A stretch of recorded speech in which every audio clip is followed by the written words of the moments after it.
Hey, it's me, MLB. Here is part 3 of Defier. Enjoy. That stunt had you and Darby hiding for a good few days post-execution, lest you show yourselves and actually get executed. But eventually everything calmed down and it was business as usual. Well, almost. Where's my sugar plum honey rum? You asked slyly as you entered the bedroom, holding onto a pair of boots and an envelope that jingled as you walked. Darby looked up at you from over the top of his phone, his turquoise eyes glossing over the items in your hands. I was going to address the elaborate nickname, but the boots and the envelope have piqued my interest, he said, putting his phone down and sitting up. I'm still less interesting than a pair of boots, you sighed playfully. Oh, trust me, the boots are a welcome distraction. Darby smirked, and you looked away quickly. What was that supposed to mean? You screamed internally. Why the early Christmas gifts? Darby asked. Ah, my man, these are not for you. Nay, they are held for another, you replied poetically. Who, pray tell, pumpkin? Darby asked with a mischievous glint in his eye as he flicked his legs off the side of the bed and then spread them a little and rested his elbow on his knees and leaned forwards, his cool gaze on you.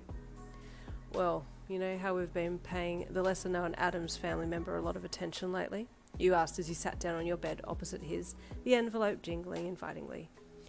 Yes, love the nickname, but yes, Darby replied. Well, I feel like he really needs some extra attention, you know? And I feel like if we hear him coming, we can get ready to praise his lordship, the one and only Hands and Decay, may he slay it better. Yeah? You smirked. Yeah, I'm picking up on what you're putting down, Darby said, nodding slowly as he was piecing it all together. So why not adorn his lordship's mode of transport with some bells? You asked, pointing to the boots and jingling the envelope that did indeed house a small number of bells. Won't his lordship dust bucket see the bells and not adorn his crusty feet with such beauty? You know how dreary he can be, Darby replied. Ah, my good fellow, I've already thought of a way around this. You see, if you cut open the bottom of the shoe, you started, but by then Darby had caught up and was chuckling deviously. Oh my good man, this is why I like you so much. It's not only your body that I'm attracted to, but those beautiful brains of yours too, Darby said as he stood up and walked over to you. You had no idea what angle he was going to take with a comment like that, so you just sat there and leaned back on the bed a little as he knelt one knee on the bed beside you and leaned in over you, catching your chin in his hand and tilting your face up to his. When we're done, I'll work at adorning you with something else, he said lowly. Your breath caught in your throat, and you just looked up at him with a look that was screaming for him to take you. I love it when you look at me like that, but we've got work to do now, he said, letting you go. Good, because I was about to get heavily sidetracked just then, you said cheekily. Oh, don't test me, he said as he turned away to grab his pocket knife from under his pillow. Why the hell do you have so many utensils at your disposal? You asked with surprise at seeing the pocket knife. First duct tape, now a pocket knife. Are you going to pull out a whole roast chicken next? I already ate that, he replied calmly with a shrug as he approached you with a glint in his eye. Okay, hand me a boot. It took a little longer than expected to carve out some small holes in the bottom of the boot and place small bells in each and then glue it back together again, but it finally was done and you both snuck to Shigaraki's room to return his boots. Now all there was to do was wait. All that rest of the day, you and Darby were on edge, waiting to hear those bells, but it never happened, and neither did it happen the next day either. Is he ever going to put them on? You asked Darby as you both lay on your respective beds. Only one way to make it happen, Darby replied. Tonight we commence Operation Single Boot. What does that involve? You asked curiously. We steal all of his other boots tonight, so he only has one pair to use, Darby stated plainly. Brilliant, honey, he said with a smirk, looking up at the ceiling. Darby raised his arm to check the time on his watch and then let it drop back to his side. Yeah, we've still got time, he said as he sat up and then got off his bed. Time for what? You asked as he approached you and then got onto your bed and caged you in. You froze slightly. Time to address the pumpkin and the honey in the room, he said with a devilish smirk pulling at his lips. Are you addressing the honey? Because I'll address the pumpkin, you asked back. What if you address the pumpkin and I'll address the honey? Darby asked back, his eyes detailing your face, but especially your lips, before coming back to your eyes.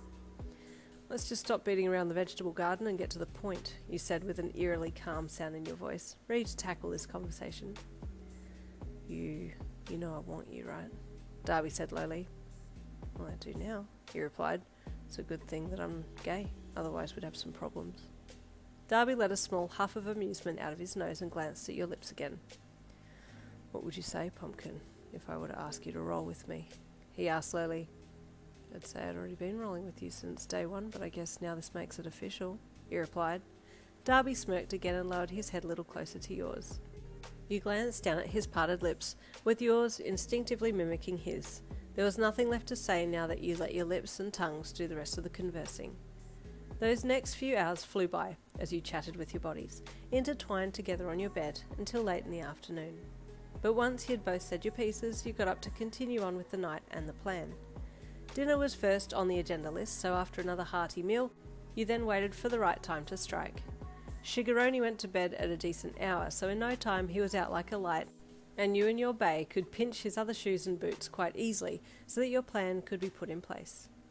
With his other feet now put away safely in your and Dabi's wardrobes, you and he went to bed for a little midnight playtime, then fell asleep early in the morning together. It was around 9 a.m. that you awoke with a start, thinking you heard the tingling of a little bell. Sitting up well before you were actually awake, you roused your man beside you, and he too lifted his head. Ugh, what is it? He asked through a yawn.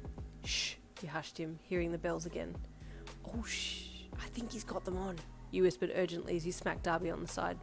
Does he? Does he? Dabi asked, suddenly excited and wide awake, jumping out of bed ahead of you. You tailed him to the door and he pulled it open, and you could both hear Shigaraki raging.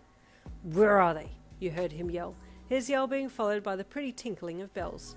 It worked! You screeched in a hushed voice. The bells here at our funeral. We need to go, Dabi chuckled, stepping back to close the door. I'm going to change quickly. Then we need to cut sticks, Pumpkin, otherwise we're going to be dust. Hurriedly, you both changed, still hearing sporadic yelling and tinkling of bells until you heard the bells approaching your room. We gotta go, you hurried Dabi. Now ready, you threw the door open and stepped out, seeing Shigaraki at the other end of the hall. Ah, our gracious leader, we hear you and have come to respond to your pretty call, you called out, bowing dramatically to the very pissed Shigaraki. You did this, he raged.